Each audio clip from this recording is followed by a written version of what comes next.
The Northwest. It's Michaela Clarke in today for John Breslin. I'm delighted now to be joined by Cathal Ó Gaillín from Lifford. I hope I'm pronouncing your surname right. How are you, Cathal?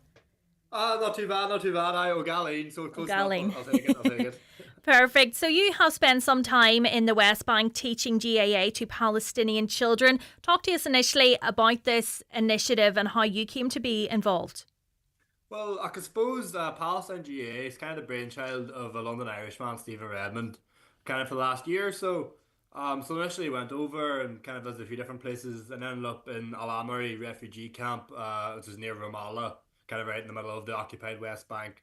And kind of got speaking with community leaders and also this Irish-Palestinian connection, on many kind of levels. And this idea was kind of come to kind of form a hurling club. Obviously because, soccer's quite popular over there and basketball and things too. So hurling's so different. So I thought the kids would love it. So yeah, that's kind of rumbled on in the background. So it did, and then up until July, where one of my friends, Claire Liddy, travelled out, and she's a Clare woman from Ballay, same place as Tony Kelly. So she brings hurls everywhere, and it took a few sessions with the kids, and the kids loved it. And I saw this online, and obviously, I'm involved with the Palestine Solidarity movement here over in Aberdeen, where I study. And I thought this was absolutely amazing, I wanted to help out in a way I could. I suppose one thing led to another, the next thing I knew was on a flight. Yeah, and it's amazing. It's that small outlet for them children in the midst of what's going on in that country. And I'm sure for yourself to be able to bring that to them was an amazing experience. It was unbelievable, like because fear and trauma. It's a part of growing up in the occupied West Bank, which is a horrific thing to have to realize. But to be there and to meet the kids and to be, showing them something new and seeing the smiles of their faces and the excitement, and not to mention the character of the kids, the nicest people I've ever met.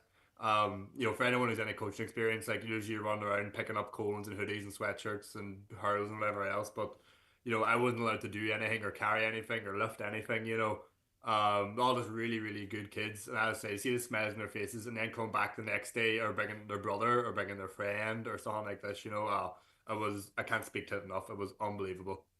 And while the initiative is in its early stages, as you outlined there, are there any plans to expand it? You said that, they were bringing brothers and sisters. Surely this is going to take off, hopefully. Yes, yes.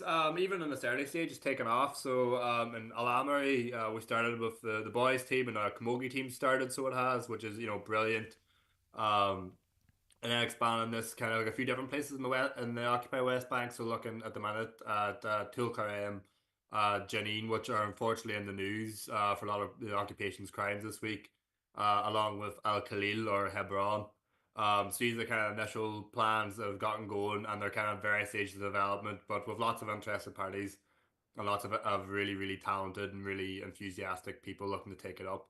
And I suppose, of course, the big thing in our radar at the minute is we're planning to bring about 30 of the kids to Ireland in July.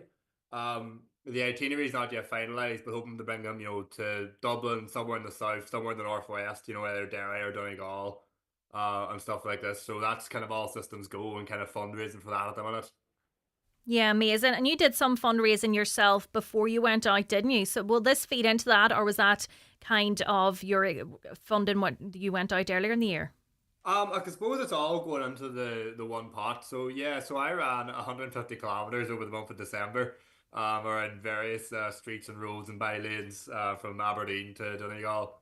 But yeah, so managed to raise an unbelievable £2,300 with some very generous donations from Lifford to Letterkenny to Melton to across Ireland.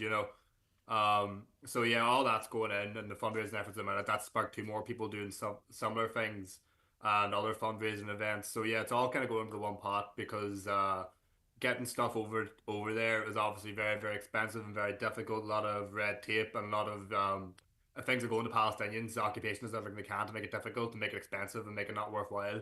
So trying to do that all the time. So the big thing at the minute is looking, for helmets first of all, and then obviously, balls and slitters and cones and hurls as well, try and get all that. And again, fundraising to bring them all to Ireland as well with the cost associated with that. We have a wee why donate that's linked through the Instagram page and through our websites. And some of the, for anyone who's watching this later, the flag behind me and a few unbelievable jerseys are kindly being sold as a fundraiser by Baru Sports as well, which are all available online.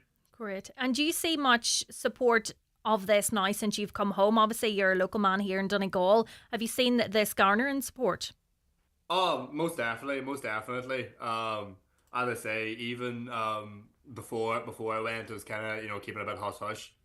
But even people seeing doing the fundraising said, this is unbelievable, fair play to you. It's a great wee thing to do. And from talking to friends and family and stuff like this, and even hearing the odd wee tale of my friends going to a barber's and the barber telling them, like, oh, you see this lad from Lifford? I was over in Palestine, and it goes, oh yeah, that's my mate. Um, so it's starting to kind of even go travel on its own word of mouth. Yeah. So yeah, and I'd say people in the northwest and in Ulster generally, sadly we understand what it's like to live under occupation and to deal with all these things. So I think there is a very natural kind of sympathy there for the plight of the Palestinian people. And is there any one specific thing you would take from your personal experience being out there? I think there's two things I would take. So what I seen over there was two sides to it. You had the side of the occupation, and as I say, to see it on TV screens or to see it on the news or to read about it is one thing. But see when you're actually there face to face with the infrastructure of watchtowers and cameras and checkpoints and being afraid to travel in case you left it too late and you couldn't go at night and because quite frankly you'd be in danger. There's that and feeling that kind of terror in the pit of your stomach. And again, because I'm European, I might be okay, but this is the Palestinian people's everyday life. Hmm. There's that side of it, and then the other side of it was meeting the kindest, the most steadfast, and the most welcoming people I've ever met in my life. I was made to feel like a member of the community from where I came. It was like walking around your village. Everyone's shaking hands and salam aleikums and asking inside to their house for coffee and little things like this. Even one of the people I was working with, Shahar, whose son's actually currently looking at up to 18 months in jail in an Israeli prison for throwing a stone. His wife was asking me, "Am I warm enough? Do I need more jackets? Is there anything I can do for anything you can do for me?" Stuff like this, and I say I was just a guy who was there for a little under 2 weeks. I think that again that speaks absolute volumes. Despite whatever you might read from bad actors, that is the real character of the Palestinian people.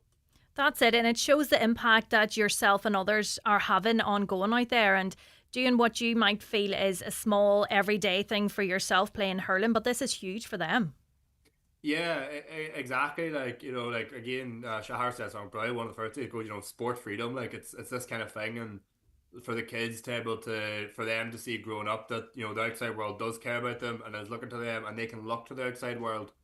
And even again, something that's struck me really, really hard. I suppose as a Donegal man, some of my happiest days of my childhood were over Melton Beach or Rathmullen Beach.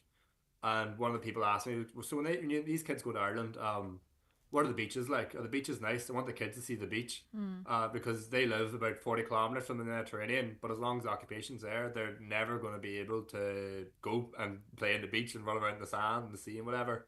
So getting them to see the beach in Ireland will be magnificent for them. And again, for me, that's something so normal. And for I imagine most listeners, that's something they might do every single morning. Yeah. But that's life under occupation. So, Cathal, just remind us of that link if anybody is interested in donating again.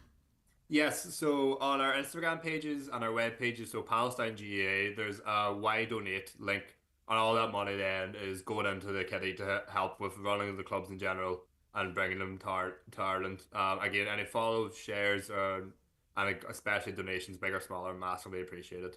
Great. Cathal, thanks so much for joining us and sharing your experience. And hopefully you'll end up with some donations. Thank you so much.